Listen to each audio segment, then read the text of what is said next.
The only reason I look this bad is because essays at university drain you, and when you're in deadlines week, things go bad.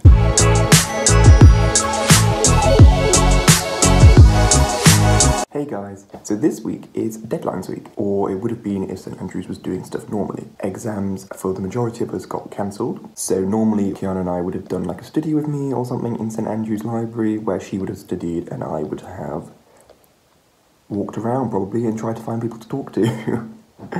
I really missed that. And therefore some of us still have coursework to do. My coursework is all due this week. I have 3 essays to write, 2 for history, 1 for English. So for the next 2 weeks, Kiana and I are going to do separate videos about study tips and essay tips for when you're at university. So this week I'm going to do history, and next week Kiana will do English, because apparently we're experts on those now. The only 2 subjects we know. It's very different to how you would write an essay at school, I think, for history, and also for English, as Kiana will tell you next week. We're going to go through different tips for essays, different ways that I approach an essay. If you still have exams or if you've still got essays, hopefully this will help you out. Or I could also probably tell you not to follow any of this advice, because I am in no way an expert on any of this. And I usually make it up as I go along at 1 AM the night before. So I have 2 history essays to write for this end of term. One is for the first year module that I do, and one is for the second year module I do. Would not advise doing 2 history modules together because it's horrific. During your sub-honours of studying history at St Andrews, you get different types of essays. So these range from everything from primary source essays, which is one that I've just had to do now on fascism. More normal essays that you could imagine, where you look at like primary stuff, secondary stuff, all in the same essay. Some essays are just dedicated to secondary history. The second year module that I do at the moment is on historiography, and therefore all of the essays that I've had to write for it are based on historians' perspectives and the schools of history that they work into. That's really interesting stuff for people who don't study history. And I also had to do a book review. They basically make you read a historiographical book in which you then do a book review over it, a judgment over. So all of my essays start in the same place,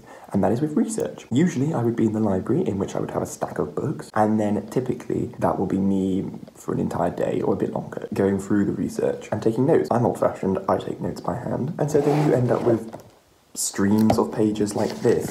So what I basically do is take the notes, add a little page number. So for this essay, which was my historiographical essay, which is about post-colonialism's impact on imperial history, 7 pages of research for that. So basically, my first piece of advice is research early. Again, not something I really do, but I have been in sticky situations in the past because of not doing that, in which I've gone to the library and there have been none of the books I've needed for the essay, and that is why I've had to use online sources. I have nothing against online sources, I personally just prefer the book in front of me. This is something I do wrong every time. When you take notes, whether that be by hand or on a Word document or anything like that, please write down everything that you need for the footnote.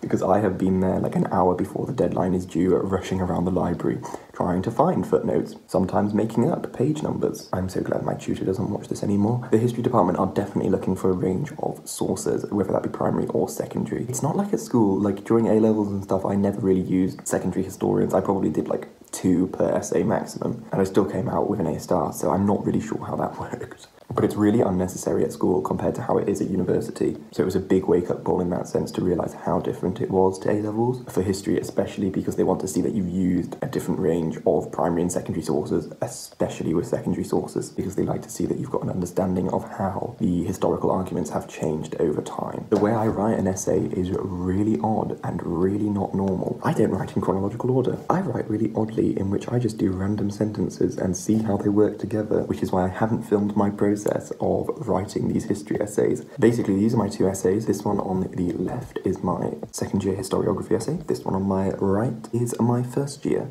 primary source-based essay. I usually devote in an essay about half to historiography. So for instance, last semester I did an essay on India and whether the British did more harm there than good, and half of that essay was devoted towards different historiographical perspectives, whether that be Indian or British or European or anything like that, because something like that tells you a lot about the subject area.